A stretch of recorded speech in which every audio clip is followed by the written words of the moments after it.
Three, two, one, action.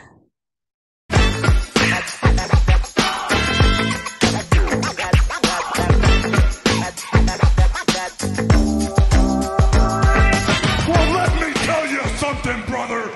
Hello. There we are. How we doing? How you doing, Justin? Good. How are you? Yeah, very well, thank you. Thank you for sticking with me and us getting this arranged. Oh, absolutely. I've been looking forward to it. Yeah. How's everything been on your end? How's Good. life in Georgia? Kansas City. Oh, Kansas, sorry, my apologies. It's all right. Georgia Championship Wrestling was quite a big part of my life. But yeah, That's dad right there. nice. I was gonna say because I was always when I reached out to you, I was just specifically watching your episode, like I say your episode, your dad's episode of Dark Side of the Ring. I was always because I've talked to members of the Dark Side of the Ring, like people over the years, and Evan Husney, the producer, I believe he a couple of years ago I interviewed him, and he said to me that in the most interesting perspective is always that of the family. Mm-hmm. And it's always, and to be fair, I mean, it is very much true. It's what makes the episode. And I was just always interested watching your episode really sparked your dad's episode, sorry, really sparked that. Like, oh, I'd be curious, like interview someone who's doing that, having that experience. Like, Well, when we first brought the idea with the Dark Side of the Ring, when it started to come together, I told them, and they agreed. I mean, we kind of a mutual agreement that everyone's seen him in the ring and everyone's seen him in that promo, "Arr, I'm gonna kill you," that look, and but they don't know what he looks like or whatever on Christmas Day when I'm 9 years old. yeah, And that's what people like. And I find that a lot of the feedback that I get uh, over the internet, social media, or whatever, they like pictures that I send out, rare pictures, of him wrestling or whatever, but they really like it when I send out a picture of him and I fishing. That's yeah, when I get responses from people. They always thank me so much for sharing so much of my life with them, yeah. and I've pretty much done that all my I was going to say, Harley's one of I think one of those rare figures who's not only is he so mythical in wrestling for very well known reasons. I mean, the title of the episode is, I think the toughest man in the world, but yeah. and obviously he was also maybe outside of Ric Flair, like the last traveling world champion in professional wrestling in a time where there was also no social media. So Hmm. obviously Well, we don't have access to what we have now. So I think do you ever think about that? Like as far as like being because obviously he was such a mythical figure, but not having social media did obviously I imagine it was very different because obviously today having access to social yeah. media, you can be aware of what your parents are like, perhaps even more than back then, I imagine. Well, yeah. Back then, of course, we did plenty of media, Mm. but if you weren't a wrestling fan, you might not even. I'm pretty much everyone in Kansas City knows him, but if you weren't a wrestling fan, you didn't recognize him, or you didn't really know what he did or what he was about. And nowadays, I'm surprised every day by. I'll talk to kids that Um, are we on now? Yeah, yeah, yeah, yeah. You're okay. I don't know if we're going live or what we're No, doing. no, So we're all good. Yeah, I just went right from the get-go. I thought that'd be nice. That'd be easier. okay. Well, I appreciate that. I was like, wait a minute, because I've talked to some of the guys Yeah. beforehand a little bit, and then they'd say, okay, I'm going to cut you out, and then bring you back in. Oh, I hope So you didn't mind that. Sorry, I jumped I right was waiting for that. in. My um, apologies. no, that's okay. Um, so when I was a kid, well, back to what I was saying. So these kids will come up, they're 27 years old or whatever, and I know your dad. I watch your dad. This, how do you watch? How do you know who my dad is? He retired before you were born. Mm. And they say YouTube. Oh, yeah, that's true. So I can honestly say that in some respects, he's as popular, more popular now than he's ever been, Yeah, because because of social media. it was to be fair, I was born when your dad was a manager for Vader. Like, Oh, okay. I like Yeah. I'm I I'm a I'm a younger fan, shall we say? I mean, I love. wrestling and I'm a bit of a historian in some respect.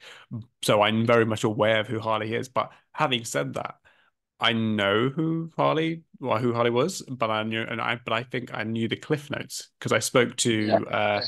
I spoke to the composer of Dark Side, Andrew Gordon McPherson, before the release of this season, and he said, "Oh, what episodes are you looking forward to the most?" And Harley was one of the ones I said I was looking forward to the most because I was a fan and I knew about him, or I knew, yeah, like I said, the cliff notes, but I didn't know the ins and outs of like who this person really is. And obviously, watching the episode, it gave you so many more layers, which was just, Yeah. yeah, Well, incredible.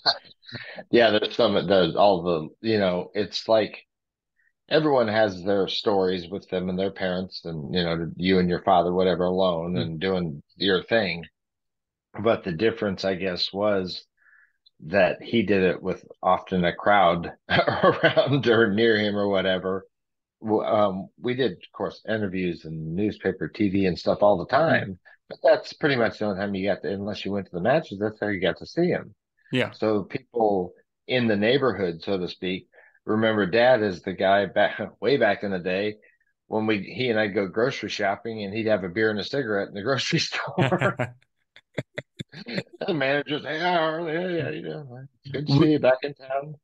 This was a question I actually had. I was going to ask it later on, but I'll ask now. Like, is there a Uh, memory? Is there a memory that you have that's like always sticks out, like a favorite? You know, like I think we always have that about people, family members, whatever. There's like that one fond wow. favorite memory. Like, and maybe that is a loaded question as well. So I Yeah, apologize. it's no, it's okay. It's just, I mean, a million things come to mind and you got to sort through them. Um, I guess since this is right off the top of my head, that's probably the best. I really liked it when I wrestled when I was a little kid. Um, well, I wrestled through high school. Hmm, Um, uh, I liked it when he didn't often he didn't see all of my matches, but he was darn determined to see as many as he could. So far, so as to fly from Kansas, the state championships would be in Hayes, Kansas, which is way out in the west side of Kansas, hmm, and he wouldn't have been able to come in to drive there. He'd charter a plane and fly there to see hmm. me. And when I was little, no matter how many wrestling matches were going on in the gymnasium or whatever, when I wrestled, everyone focused on my match and they hated me. They just, they didn't care who I was wrestling. They wanted to see Harley Race's son beat. Yeah. And I'd look at my dad. I'm like, Dad, why are they yelling at me? He's, don't worry about it. They're yelling at me. But I'll never forget when he was there and I was in the match or whatever. I could hear that deep voice, "Come on, son, come on, son." And I don't know. That's just something that gets to me. I think about that often. How inspirational, maybe, and how dad-like. Not a Harley Race, not a famous person, not even a wrestler, Hmm. just a dad wanting his son to do his best. That's I love that story, and it actually reminds me of Cody Rhodes, I think, said the same thing. Like obviously long before he was Cody Rhodes and the WWE champion today, he said that So I think it's in his documentary that when he used to wrestle, people just had it out for him because oh, you're Dusty's kid, and yeah, we're gonna beat yeah. Dusty's kid. So I love that's pretty amazing. Did in that Harley? same Oh, in sorry. that oh, in that same spirit of things, 'cause Cody might have mentioned this too. I'm not sure. Sorry. He might have meant it was a two-edged sword for my dad watching me in football, wrestling, track. I was a competition water skier, whatever. Was that of course all the kids would come up to him and want autographs. Mm, And I remember he made that mistake once when I was probably one of my first wrestling matches and when I was 7 years old, is he signed one and then another. And before you knew it, there was this herd of people around him and he couldn't say no to one person. So he ended up signing autographs all day long in a no. gymnasium and never got to see one of my matches. And I could see, and he's known, and he's a fans wrestler. He's there for them. He wants them to. Whatever he does, it's for their enjoyment. Mm, Whatever abuse he did to his body, it was for the fans' enjoyment. And I could see the pain in his face, the actual physical pain and emotional pain. When we get to the Saturday morning, we get to the wrestling or whatever, and a little boy would walk up and ask for his autograph, and he'd say, "Son, I'm very, very sorry. I can't sign that because if I sign one for you, I'm going to have to sign one for everyone in this gym. And I want to see my son wrestle or play football or whatever." Mm. And you could just see how much it hurt him to not be able to do that. Yeah. That's, I mean, again, like I think that's such a it's a wonderful story, but at the same time, like a bit of a what's to say? It's the pain or the struggles of fame as well that I think people we don't take Oh, into those, on board. yeah. Well, that's also in the dark side of the ring. What we wanted to get into a little, we wanted to get into a little bit was, families have their arguments, and my mom and dad argued Mm. plenty. But like I distinct from memory, only because it was the first time I'd ever seen a car phone. Mm. He was like an honorary chairman of the Muscular Dystrophy Society or MS, muscular sclerosis, one of the two, MS, I Mm. think it was. Mhm. He was a honorary co-chairman along with a very popular pitcher for the Kansas City Royals back then. His name was Dan Quisenberry. Oh, well. And they had a black tie event downtown, and they basically people pay, donate a lot of money to come and see my dad. He spoke, Dan Quisenberry spoke, whatever. Well, anyway, they picked us up in a limousine. I've been in a limousine before, but this is the first time I ever seen one with a phone in it. And I'm like, "Can I use this?" And so I'm calling my friends. "I'm calling you from my car. I'm really calling you from the car." It's like so revolutionary. But I remember my parents arguing about something the whole way there.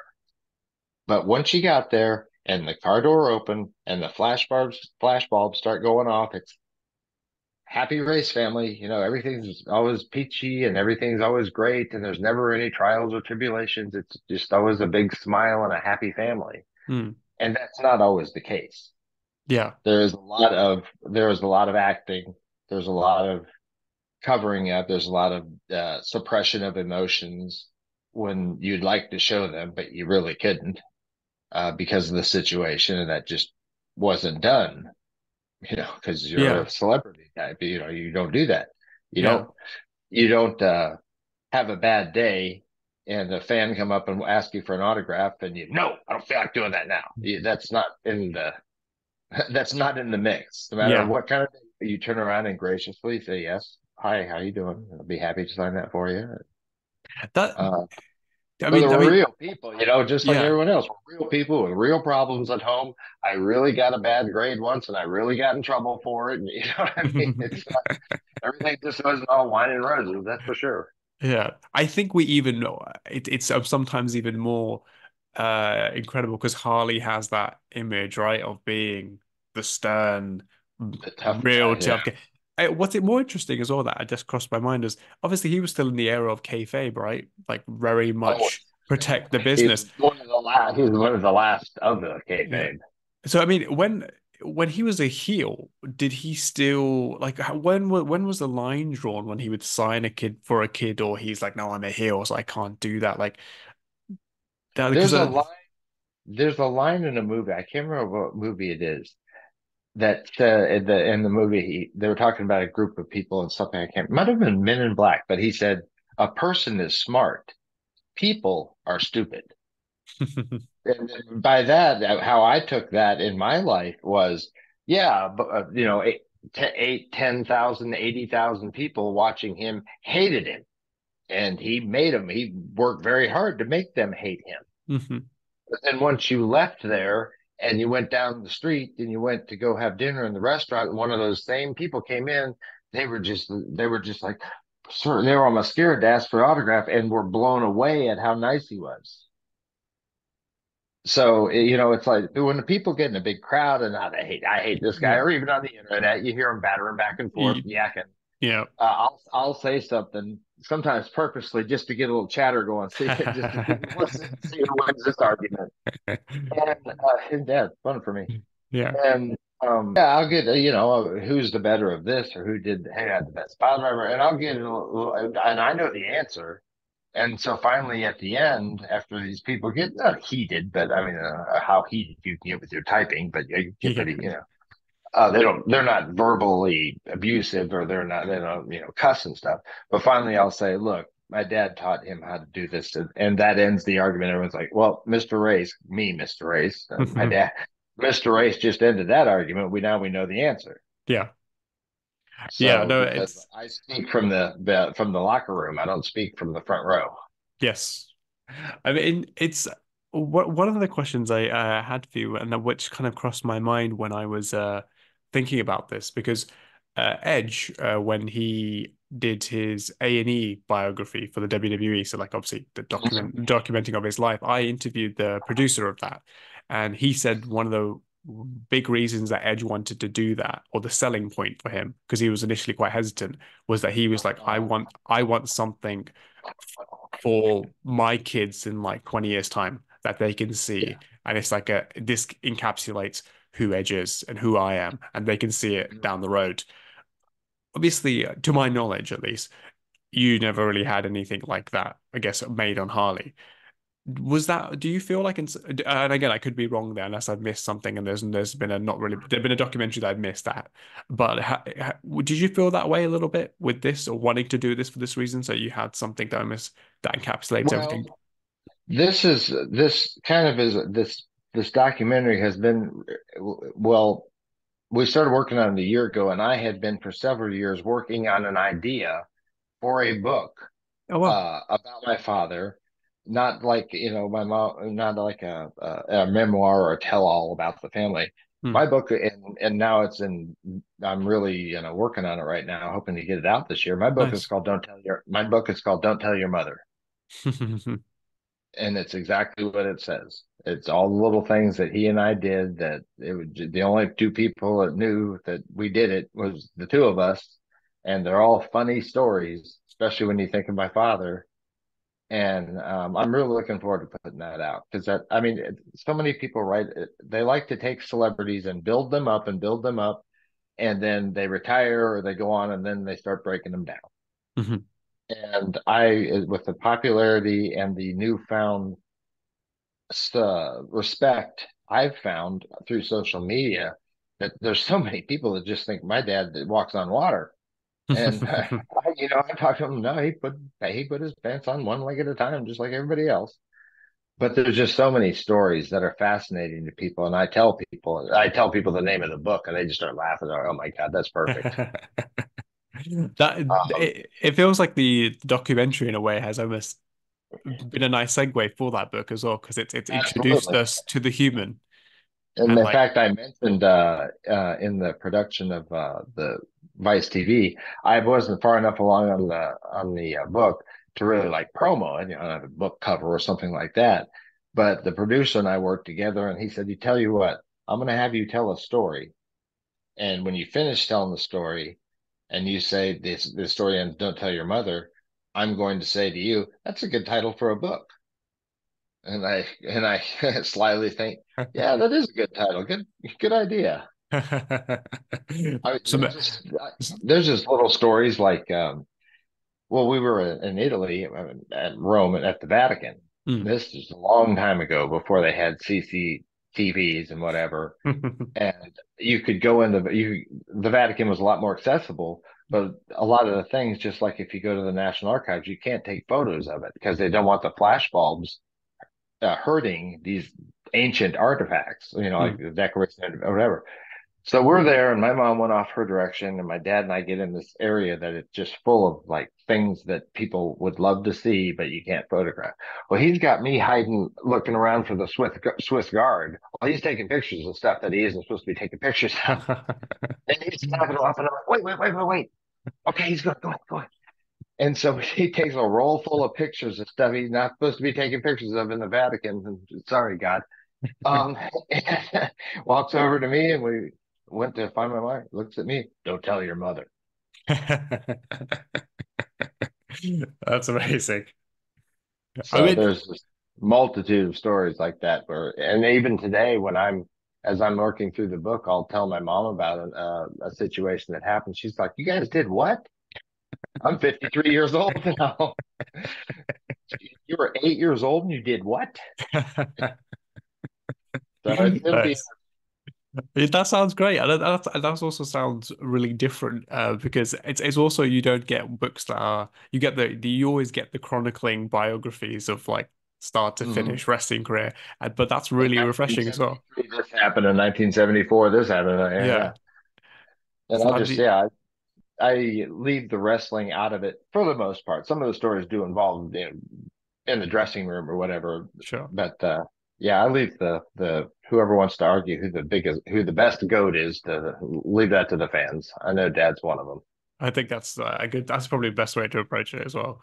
Um, Yeah, when did you know Darkseid before they reached out to you for this? Like, I had were you been aware of familiar them? with it. I had been familiar with it.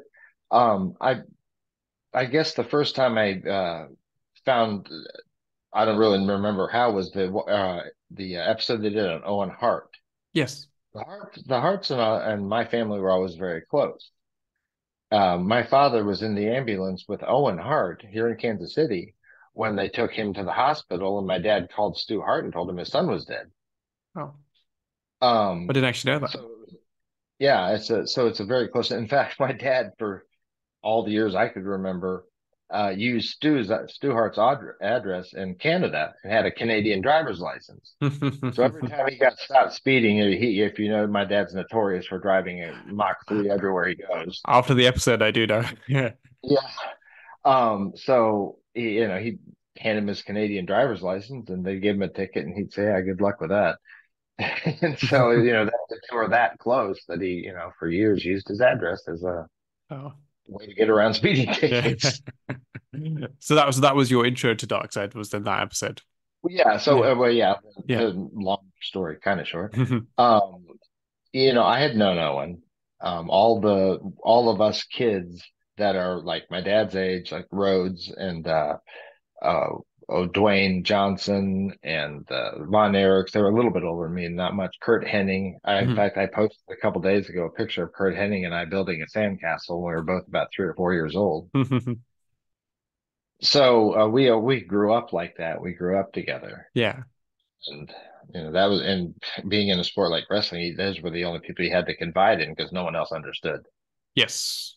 Yeah, especially I can imagine maybe even perhaps in those kind of territory days as well. I imagine even more so. Well, Yeah. sure. Yeah. Well, and like we have the Kansas City Chiefs. Mm, There are 60 guys on the roster. Well, if mm, each of them have two kids, that's 120 kids that their dads are professional athletes, but mm. they're all basically do the same thing. They play football. Yeah. Wrestling is completely different. It's almost like being the child of a golfer or a swimmer or something. It's a non-team sport. If you win, you win. If you lose, it's your fault. And then wrestling being as emotional and controversial as it is, uh, there's very few people that I can explain. I can sit here all day and explain to you what it's like to grow up like that, Yeah. but you'd never understand it. But I could look at Kurt Henning and say one thing, like, yeah, yeah, yeah, I remember.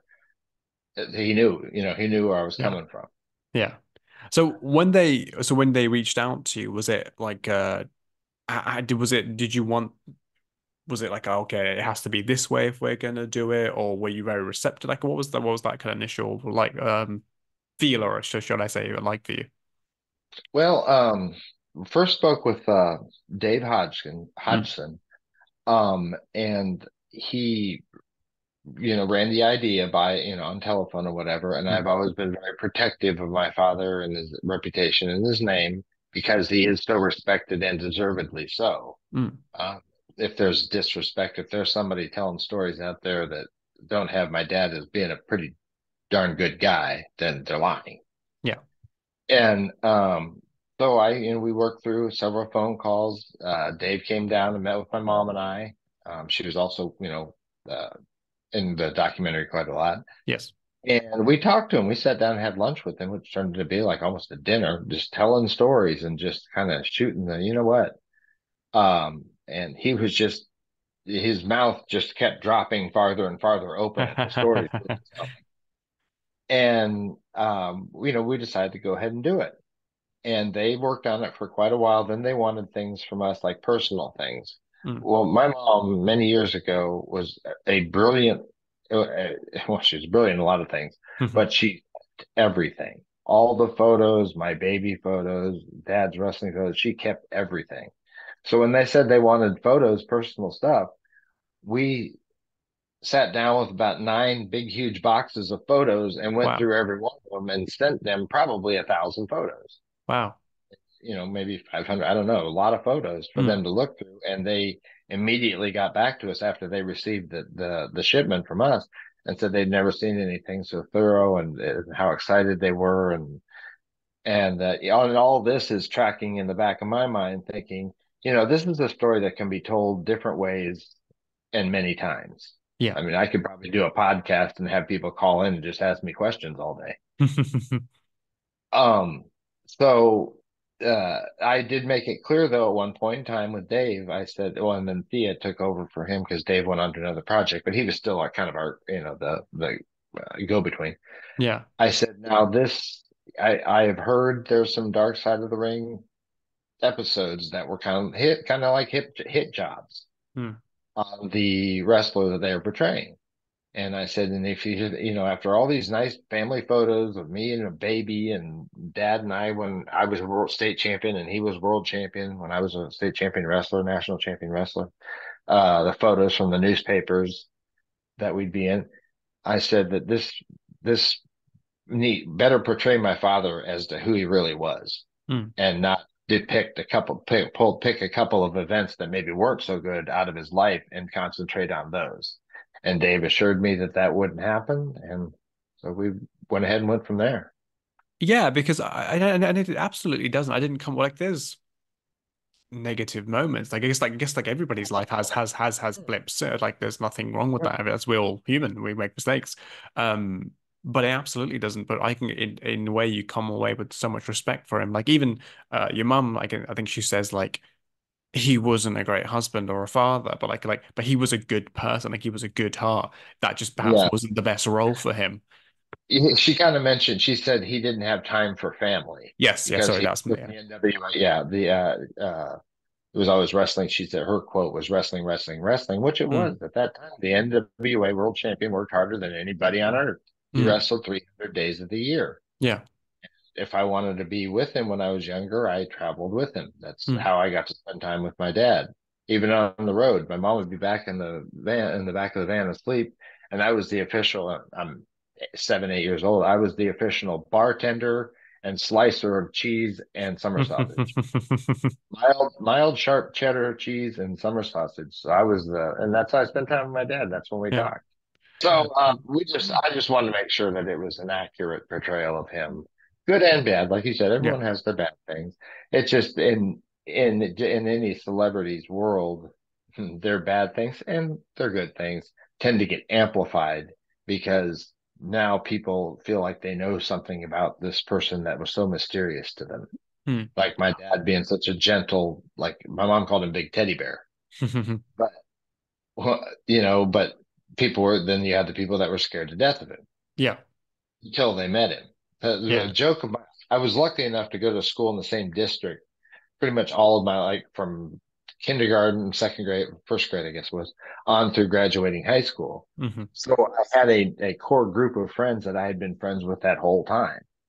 There would be people that move in and move out or whatever, but to my friends, my dad was the guy that made chocolate when we had sleepovers or whatever. My dad was the one that made chocolate chip pancakes in the morning for breakfast, and they called him Harley. And he was another dad. Now they were kind of enamored a little bit when, like, if I'd have a couple of friends, we'd go out for pizza or something after a football game, and my dad was there, and all these people asking for autographs or whatever.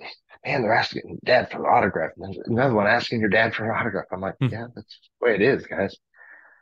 But the thing that my real close friends, like to do was when a new kid would move into the school or whatever, and they'd find out who my father was. Oh my God. And then he'd tell his dad, and his dad would, oh my God, that's who, oh, but. And so my friends they'd all get in the car and they'd call me and tell me they were coming. And so they'd tell this new guy, they'd say, Mr. Race is at home right now. So just be on your best behavior. And I'd tell dad. So he'd put on his little act. Kid would walk in and about wet his pants, so Dad would give him that look. I'm just kidding with you, and pat him on the shoulder. And all the other guys have a good laugh, and because yeah, he's the kindest guy you ever meet. Yeah, and that's another amazing thing because to them he was known as the guy that makes chocolate chip pancakes, and to the boys in the wrestling world, he's known as the toughest man alive. Yeah. Oh Like yeah. those Yeah. contrasting images are incredible. Well, even my friend's parents, my dad played golf with my friends' fathers and Mm. whatever, and they all became kind of a close-knit community. They did, the guys that were my age looked at him as more of, my mom and dad were like the neighborhood dads. My house was, even though I was an only child, my house was always full of people, full of kids. And, my mom and dad were great entertainers. And, my mom was right there with him making the pancakes, and she was there the night before making grilling the steaks for everybody. Yeah. Um, and, she was such a welcoming and wonderful woman that their personalities going, not his ring personality, but his outside the ring personality of kindness and whatever toward others really meshed well. Yeah. And so I think that sometimes maybe my friend Steve's father was more enamored with my dad than my friend Steve. I can see how that would be. Um, Oh, you're going over to Harley's house, huh? Like, no, it's Justin's house, Dad. when you were sat down and doing the interviews for Darkseid, like Uh-huh. how what was that experience like? Because you then are just I don't know. I guess always some people always say it's a bit different when the camera lights on and things of that nature. Like, what was that like to then just sift through and someone and you're just literally then I imagine just going back in time and for hours on end, and just Yeah. reflecting on and living Well, his I life don't again. mean to be, I don't mean to be flippant, but the lights were kind of always on for me. Yeah, I grew up in front of camera doing yeah. interviews, That's a good way to. and it's a very comfortable topic for me to talk about because I was there. Um, I mean, little things like when my dad used to cut promos when I was a little kid, and "Oh, Blair, I'm coming down to get you," and I'd be back behind the cameraman. I'd be jumping up and down, trying to make my dad laugh. And sure enough, he'd be all sweaty and mean looking, whatever. And he'd just start chuckling. And finally, he'd look at my like, Yvonne, get him out of here. I want to get this promo done. So That's I've always, amazing. been in that type of an environment. And they were the Vice TV guys. I have to commend them. It was very comfortable. It was a little different in that I hadn't done that in a while, and for that type of a production, when I had done it before, involved a lot more stuff. I mean, it involved going to a TV studio and 15 different cameras and lighting men and sound men and producers and this entourage of people Mm. to make this happen. And nowadays, it's a couple guys, a couple cameras, some lights, and the technology is just taking it so far. I did an interview for the TV station here in Kansas City right before the documentary was released. Mm. And he said, "No, I'll come to you." And he did show up in a TV truck. He showed up in a TV truck, and it was just him. He pulled out a camera and a tripod, and we came in, we used this nice room to do it in. But yeah, it was just one guy and a camera. It's Wow, amazing this is how it looks really so. different than it used to be. Yeah, it's how it looks so simple now, but in some ways, actually, it's in many ways, it's actually so much more advanced. Oh yeah, Yeah. oh, it's a lot more technologically complicated, I would imagine. Yeah. In fact, while we were doing the interview we did it in a studio down for Darkside, we did it in a studio downtown. And at one point in time, I don't know what happened, but the guy was there asking me questions. Asked like a layered question, like can I get a second question in there? Hmm. And I said, "How'd you think of that?" He said, "Well, Dave told me to ask you." Dave was in Canada on Zoom watching the taping taking place and was feeding the guy that was there questions because Dave was the one that we met with for hours and knew all Yeah. these stories. And he wanted to make sure I got all the stories that my funny little, not all of them, but as many as I could in to the documentary or at least taped. And so I've got him, a guy asking questions in Canada to a guy sitting here in Kansas City, Missouri to me. That's amazing how you when you feel like that. Oh yeah, I mean, back in the day, if the newspaper, the Kansas City Star, was going to do a spot or an article on my father, I mean, it was an all day thing. They show up, there's 10 of them, there's TVs and cameras and stuff everywhere, and they want to shoot in this room of the house, and they want to shoot in this room of the house, Yeah. and it was an all day production, which is a blessing in one way or another, because those thousands and thousands of photographs that I have. Well, back then when they came and they took, just reel after reel after reel, I had made a joke actually on one of my posts. There's a picture that a Japanese photographer took of my dad and I playing chess. They just wanted like little moments around the house, that didn't look scripted. Mm. And it was a great photo, beautiful photo, great, little story about the problem is my dad didn't even play chess. I think I saw that one actually. Yeah. So I was got a kick out of that one. But again, it was like an all day production. Yeah. And my dad ended up cooking steaks for everyone. And once the interview had wrapped up, then the beer would start going and steaks and beer. And they just had a good old time at Harley's house all day. Yeah. When you watched the episode back, did you learn anything from it that you hadn't known or get an insight that maybe you hadn't beforehand? During the Dark Side episode. Yeah, during the Dark episode. I had because of I went to school in Dallas, Texas, to college. I went to SMU, Hmm. and then I spent a year in Japan after that, going to university in Japan. Oh And wow. some of the things with the Hogan deal and the final takeover by the WWF back then of all the territories, there was some things that I'd heard about. I'd asked my dad about. He'd said some things, but it's it was business. So I mean, did I learn some? I guess I pretty much got confirmed some of the stories that I'd heard, Hmm. but again, every kid doesn't run home and ask their dad how their day was and what they did at work. True. And for my dad, that was his work. I mean, Hmm. people would ask me, "Well, what's Ric Flair doing, or what's this, or how's this going?" I'm like, "What does your dad do?" Well, he's an insurance salesman. So what are his coworkers doing right now? Well, I don't know. Well, I don't know what my dad's coworkers are doing either. I mean, again, I don't mean to be flippant, but that's just, Yeah. I have known no different. I'm 53 and I've done this for 53 years. I Hmm. didn't just start this when I was 16. Yeah. No, and then also I mean, that's a totally valid point because I think often when you hear the wrestler's perspective, they're like, yeah, I mean, to everybody else, I'm this incredible thing. However, my kid could care less because I'm just that. Yeah. Yeah. Yeah, there's that. There was he was kind of like a jungle gym for the kid, for my friends. He used to hold on to we'd had a house down at the Lake of the Ozarks, about an hour and a half, two and a half hours southeast of here. And out on the dock, metal posts supporting the dock, he'd hold on to those support pieces, and all 8 or 10 or whatever of my friends would sit there and try to get him loose and throw him in the lake, and we never could, Hmm. no matter how many of us there were. Toughest man But alive. that's how yeah. But again, they weren't. It's not like they were afraid of, oh, don't make him mad, Yeah. or yeah, he was the guy that made pancakes. Yeah. I mean, one of Actually, the, I should probably give my mom more credit for the pancakes and my dad more credit for the steaks the night before, but they split it up even. They did really good together.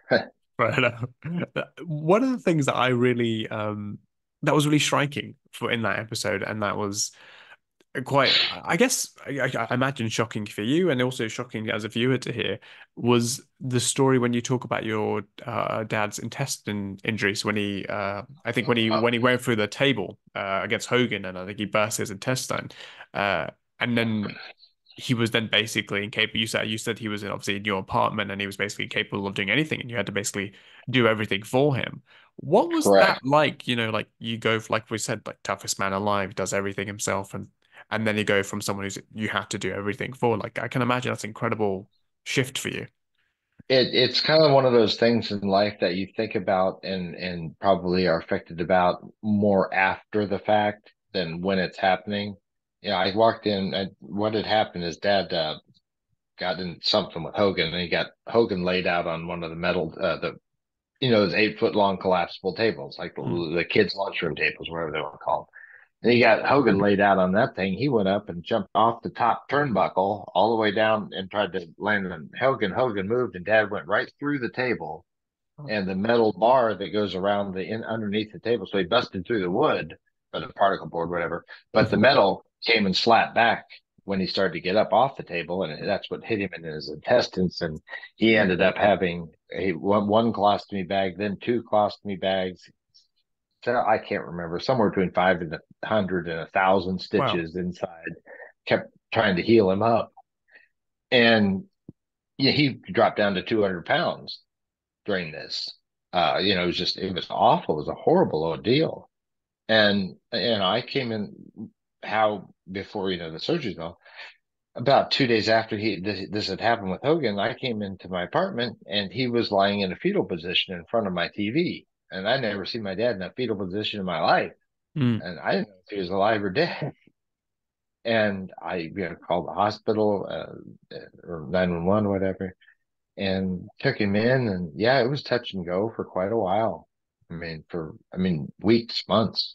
mm, And he finally came around and started getting stronger again and built back up. But so I don't, as far as the care and the taking care of, you just kind of, that's when I guess your emotions, something kicks in inside you. You know how they say, we're kids and our parents help us, and then we're adults and we help our parents. mm, Like just kind of naturally kicks in, and you're there, you do what needs to be done, your support and this and that. And then he's back up to 280 and he's back out in the ring again. And you look mm, back, you're like, wow, that was a heck of a deal we just went through. mm. What was it So when he was getting back into the, or I think because I think he tried to get back into the ring for a short stint, didn't he, after that injury? yeah, Like, what was that yeah, like for you? Because obviously by that time I imagine you're an adult and you've just seen him go through this, and now he's trying to get back into yeah. the ring when he probably shouldn't. That's what he did. Yeah. He started professional wrestling 2 weeks before he turned 16, and he never had another job. Mm, So him getting, I mean, yes, it was much more traumatic of an injury than other injuries that I'd seen happen to him, and even on past that when he had three different hip replacements. mm, Um, it was, I just, I wouldn't have known what to do if he wasn't out there in the ring, if he was yeah. capable. I Yeah. mean, it would have been weird for him not to be there. Yeah. So once he got healthy and got back in the ring, then everything went back to normal, if that's, if you want to Yeah. say it. Yeah. I But mean, yeah, the three hip replacements and they, what the last back surgery that he had, yeah, I don't remember how long it was. Um, the surgeon came out. Sorry, you're right. the surgeon came out after the surgery. Everything went well. He said, "I could have done that surgery at Home Depot." He had metal rods, titanium rods in his back. They were all bent up. So one of the surgeons and grabbed like the top that about by his head and down by his tailbone and actually pulled his spine straight while the other guy drove the rods in. Wow. Yeah. So that's the back. Then the hips. After his third hip replacement, the doctor said, if you get in that ring one more time, I'm going to strap a permanent thing around your waist to keep your hip, the ball from coming out of the socket on your hip. Do not get in the ring anymore. You couldn't keep him out of it though. I mean, that's just Wow. what he did. Yeah. I mean, even And a obviously limitless pain tolerance. that That was, comes with a tough guy. yeah. I mean, I knew he was obviously from all the stories that I had before that he was tough, but the level of respect and toughness was another level after watching the episode. And I think Jim Cornette says it. It's like, how can a human body would sustain these things? And Yeah. he I think, did. yeah, he said the human body wasn't made Yeah. made to sustain this type of injuries night after night after night. And I was just today I was talking to someone, or someone had texted me about with the flying headbutt. Did Yes. he have concussions and whatever? And I said, well, back in the 70s and in 60s, 70s, 80s, even 90s, concussions weren't that big of a deal. Now it's a bit, Yeah. CTE, it's quite a head injuries and whatever. but back then it wasn't. I mean, even when I played football, I'd get knocked out. They'd rub the smoke, the smelling salts. You wake you up. What's your name? I'd say Scott. They'd say, "Yeah, we got a Scott on the team. Go on back out there." And so for him, I mentioned it to this gentleman. I think he was from Hannibal, Missouri. Anyway, he said, concussions. I said, well, figure this out. My dad was hit over the head with a real metal chair, not a breakaway chair, Mm, or a flying headbutt.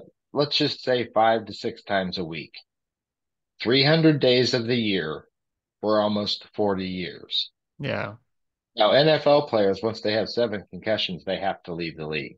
yeah, With those kind of numbers, 5 to 6 times a week, 300 days of the year, almost 40 years. How many concussions do you think my father had? yeah. Because I think Rob Van Dam said the same thing. Like he obviously wrestled VCW and things of that nature. And even in the late '90s, it wasn't obviously concussions weren't a thing then either. Like it wasn't really a well-known thing. And I think someone asked him years later, and he was like, I probably would have lost count on how many concussions I had. And then when Oh yeah, obviously when you see the schedule that obviously your dad had, that's actually insane to think about. he Somewhat scary, I he. guess you could say. Oh yeah. Well, I'm glad he remembered me up Yeah. until the end. Hmm. Um, he my mom used to tell him, "Stop doing that flying headbutt." He said, "You're gonna get hurt. Like you're gonna either get permanently hurt doing it once, or over time, you're gonna it's just not gonna be good. Please Hmm. stop doing that." He did it anyway. That's what the fans wanted. That's what they liked. See him fly off that top rope with the head first. Anyway, so she'd been telling him for years, "You got to stop the flying headbutt. You're gonna get hurt. Please stop." So a little bit older I was and in his room and he was looking for like his car keys or something. And then he couldn't remember this. Then he couldn't remember what exactly once he did find the car keys, where the heck he was going to start with. And he turned around and he said, "I should have listened to your mother. Not done that damn flying headbutt. It's the stupidest move I ever invented."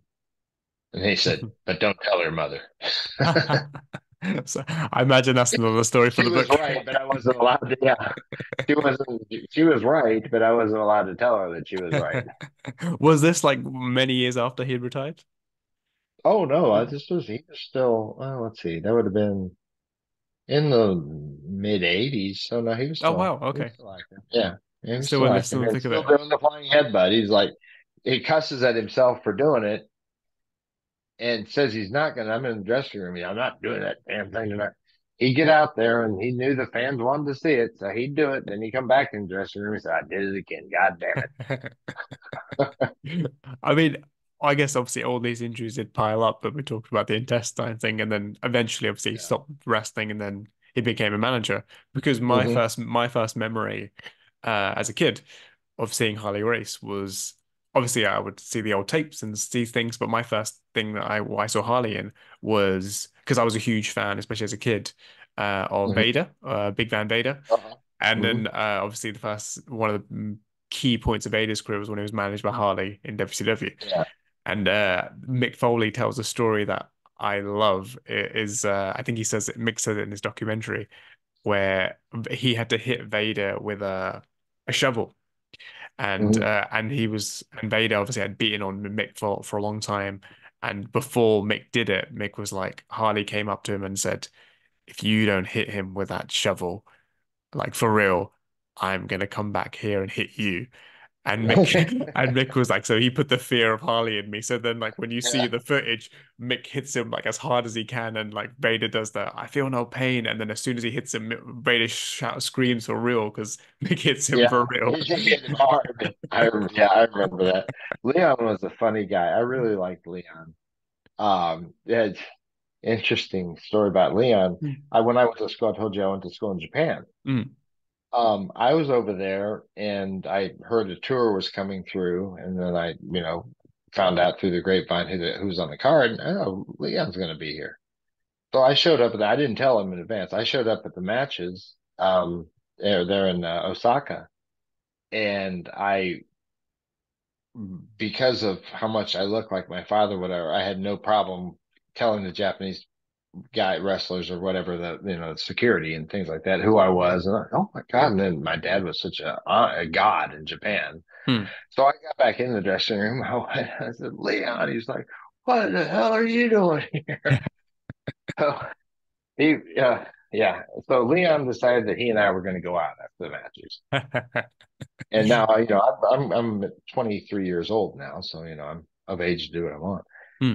And I remember we had to sit in the dressing room, they had to get him a special taxi cab in Japan because he didn't fit in the normal ones. So while we were waiting, he had one of the office boys run out and get his 12 pack of beer or whatever. Well, he drank that and I helped a little. And we went out, and I don't know how many different places we went to, but I mean, we got drunk. And about 3 o'clock in the morning, we decided it's a good idea to call my dad. He called him boss, or he called him King. King, Leon, what the hell do you want at the time in the morning? This, guess who I'm with? Who? I said, hey, Dad, you son of a bitch, what are you doing, my son? And years later, he thought it was funny, but at the Yeah. time, he's like, wait a minute, he's supposed to be going to college. He's running around Japan with Leon getting drunk. I guess that was your. I don't know if you had to tell. Did you tell your dad that time? Don't tell your mum. I didn't have to. He knew it. I do have a reversal story. Um, when I was growing up, I mentioned that lake house that we had, Mm, and we had the offshore boat, with big engines in it, and the underneath the hull had the beds and whatnot. And there's a liquor store close to the lake house, and I was 18, 17 years old, and the guy would sell beer to me because he thought it was cool, even though he knew who I was and he knew how yeah. old I was. If I walked in with my dad, he acted like he didn't know. So I'd go and I'd buy a couple of cases of beer and I'd hide them in the forest. And at night, I'd make up an excuse. Dad, we're going to sleep down on the nose of the boat. Dad, whatever, you sleep wherever the hell you want. So we go down there and we drink our beer all night long in the front of the boat. And we sink the beer cans off the end of the dock to get rid of the evidence. Well, I've always been, and my parents started me, and then I became an avid scuba diver. And I had my own equipment. And in our cove, I was kind of the find it kid. When someone dropped a screwdriver or their wedding ring or whatever off their dock, I'd scuba dive for it and find it, and they'd pay me, a couple of 20 bucks or whatever.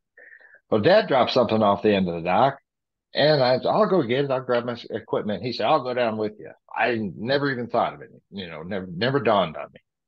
So we get in, we go down to the bottom. We got to the bottom of the lake, and there are beer cans everywhere.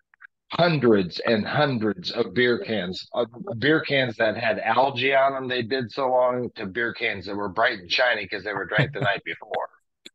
And he looks over at me. Of course, you got the thing in your mouth, the regulator mouth. He looks over at me. I looked over at him like, well, I don't know where they came from. And we got up to the surface. He pulled the thing out of his mouth. He's about to say something. And I said, don't tell my mother. He got such a kick out of that, he never did. That's amazing. I mean, One time I got to say it to him. well, I guess however many years he did it to you, you're bound to reverse. Yeah, starting from when I was as little as I can remember. I mean, 5, 6, 7 years old. Don't tell your mother. I'll finish with this question, Justin, and Yeah. I can get I think because it's again, thank you so much for the time. It's been a Oh, pleasure. yeah, it's been great. This insight has been incredible as well. It's really enjoy. I didn't expect the comedy. I will be honest. Oh, well, great. I'm happy because, yeah, I, I I know when interviews go good and I know when they don't. And this has been a great interview. I mean, I've really enjoyed your questions are great. Thank you. I appreciate that. Yeah. My last question is, and you may have kind of answered this in a way, but what do you want fans to know about Harley Race? Because the legacy from the wrestling business is the world champion, the respect, the toughest man, all that stuff. What do you want people to know about Harley Race? What's your lasting, like, I want, beyond he was a great world champion, he was this, he was that, but what's the lasting stuff that you want all us fans to take away?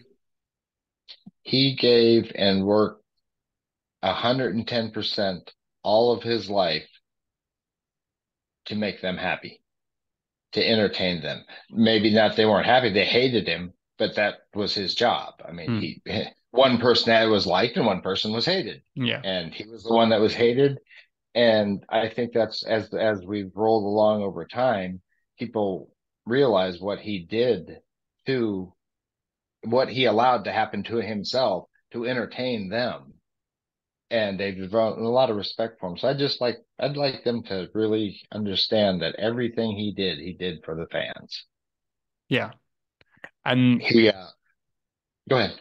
oh no, so I was just gonna say like that. I mean that if that's what you wanted to come across in the Dark Side documentary, in a way, it absolutely does as well. Like he gave Yeah. everything. He traveled, like I said, 300 days a year he wrestled. And when he'd come in town here at quote unquote home, any town between 6 to 8 hours away, driving distance away from Kansas City, he'd go to a little town of 400 people because he believed back before pay-per-view and cable whatnot, he believed that everyone should get a chance to see the world champion Hmm. in person, not just people who lived in big cities. So we'd go to every one horse town in Kansas, Missouri, Nebraska, Iowa, Arkansas, I suppose, and Oklahoma, just that area. Hmm. And a town of 400 people, 399 of them would show up at the wrestling match in a little high school gymnasium. And, here he's a guy that wrestles in front of 70s and 80 thousands of people. And there's 400 people there. And he'd wrestle their local boy. Hmm. And he'd let that local boy beat the hell out of him for 58 minutes. And then he'd come back and win in the end. But when he left that little town, their little hometown hero came that close to beating the world champion. And he did that for a number of people. He was the ring general. He made everyone look good. But he really appreciated going to the small towns of these people. He came into town. There was like a parade. But he made their boy look good, Yeah. and maybe even got him to kick, up the ladder in his career a little bit. And that's a true world champion, isn't it? And true, a great human and a That's great what world I mean by champion. doing it. Yeah, that's what I mean by he did everything for the fans. Hmm. It, as long as they were happy, he didn't care how much blood it took. Yeah. And that's, yeah, I think that's a wonderful way to close this. And again, Yeah. like, thank you again, Justin, so much. Well, thank you so I, much. I started by saying it that Evan said this perspective is always the best. And then I think you've reaffirmed that fact as well, because You have good instincts. You have very good instincts. If you want to know about someone, ask their kids. thank you again, Justin. Thank you again for sticking with me to Okay. do this, and I'll Thank let you. you know when this is going up. Hopefully in a couple of days. I'll give you a Okay. heads up to when it goes up, and also Yeah, please let me know. Give me the update on the book as well. I very much I look will. forward to when I that will. comes. Yeah, I'd like to. I'd Yeah, absolutely like to come on and talk a little bit more about that. I yeah, didn't tell you all the stories yet. yeah. I mean, just don't tell your mum. Very good. Catching up. Catching up. Thank you You very have a much, wonderful Justin. evening, sir. Thank you, man. Appreciate it. Okay. Bye bye.